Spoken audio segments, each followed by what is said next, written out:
Hi everyone, welcome to the Ultimate Gardening channel. My name is Emmanuel Arce, well known to be the Ultimate Gardener. In today's extending spreading video, I'm going to be teaching you guys a method that's used in the permacultural industry. So if you want to know this method, please stay tuned with us. So Ultimate Gardeners, the method that we'll be discussing today is the chop and drop method. As you guys know, the permacultural industry was created so gardeners could build a landscape that's able to sustain one another without heavy maintenance.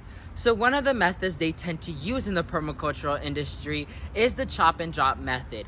This method is in which one plant, the purpose of that plant is not for looks or for edible purposes, if not to prevent weeds from growing and also to release nitrogen back into the soil. The plant that is commonly used for the chop and drop method is Canna Lilies. I want to give credit to a gardener out there that's called David the Good. He is an amazing gardener that he inspired me to film this video and inspired multiple gardeners out there to use this type of method, and it seems to be working for a lot of gardeners. He cut the Canna Lily stalks to ground level. Once they thicken up and they are maturing and they are starting to spread in the garden, he chops them at a certain size and he throws them on the ground to release nitrogen and to prevent weeds, which is amazing because I know nowadays mulch tends to be expensive and you need a lot of bags to cover an area. So using this type of method is affordable and it's organic. So I'm gonna be showing you guys how to properly plant Canna Lilies, as well as how to afford some money when planting Canna Lilies. So let me go ahead and fix the camera position and let's talk about this method. So to main gardeners, here I have a pink Canna Lily that I purchased at Home Depot for $20. So I only bought one because I sort of want to afford some money and using this method, because that's one of the main purposes why we use it. So I'm gonna try to separate this plant into 3 equal parts. I'm gonna put that in some fast motion for you guys because I know it might take some while. So please bear with me. Once I have these plants separated, we'll talk about planting.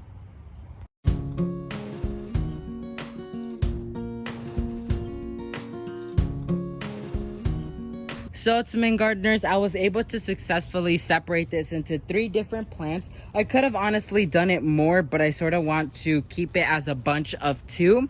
So they were able to separate very easily, and there you have it. You were able to afford some money. So now let's talk about planting. So to main gardeners, as you can notice in this specific spot right here, you could see that I sort of fluffed up that soil again so the roots would not be in compacting soil, because as you guys know, in my garden we have a lot of moist soil that's mixed with sand and a little bit clayish. So we don't want to have that with our Canna Lilies that we just recently separated.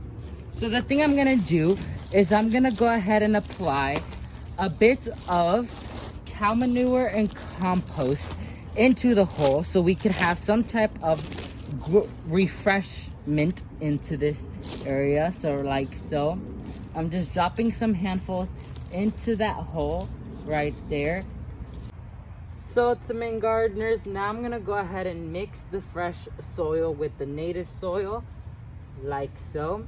Now we're gonna go ahead and dig a hole where our Canna Lily is gonna be placed. Here I have the first Canna Lily.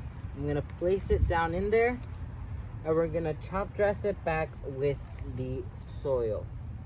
I'm sort of making a mound because I sort of want these to reproduce a little bit more faster and a bit more better. So I'm gonna compress some of that soil right into that root ball, and I'm gonna form a little mound.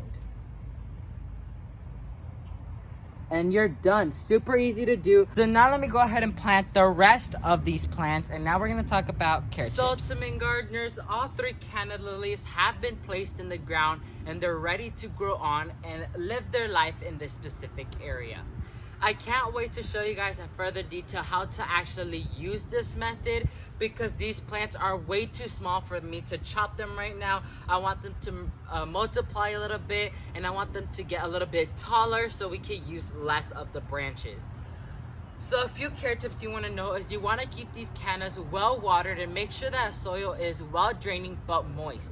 Just like if you separate these Canna Lilies, you want to give them good amounts of water because you just disturbed that root system and you don't want them to die on you. So you want to go ahead and give them a good dose of water every day for at least 2 weeks until they start growing again and start establishing themselves into their new area. Secondly, with the sunlight requirements, they do require 6 to 7 plus hours of direct sunlight to thrive the best. So they're going to be receiving that in this specific location, which is great. Another thing is fertilizing. When you fertilize these plants, you'll be able to get them to grow a little bit better and faster. But if you're a permacultural gardener, you don't have to do none of that because they're able to grow natively in subtropical to tropical areas. So that's gonna be it for this exciting sprouting video, you guys. Thank you guys so much for watching this video. If you learned something new, please leave a like down below, and while you're down there, please consider subscribing to show your amazing support towards the Ultimate Gardening channel, and please share with your friends and families to learn where the food comes from, but not only that, learn how to grow it. Thank you all so much for watching this video, and never forget to grow big, Ultimate Gardeners. Bye guys.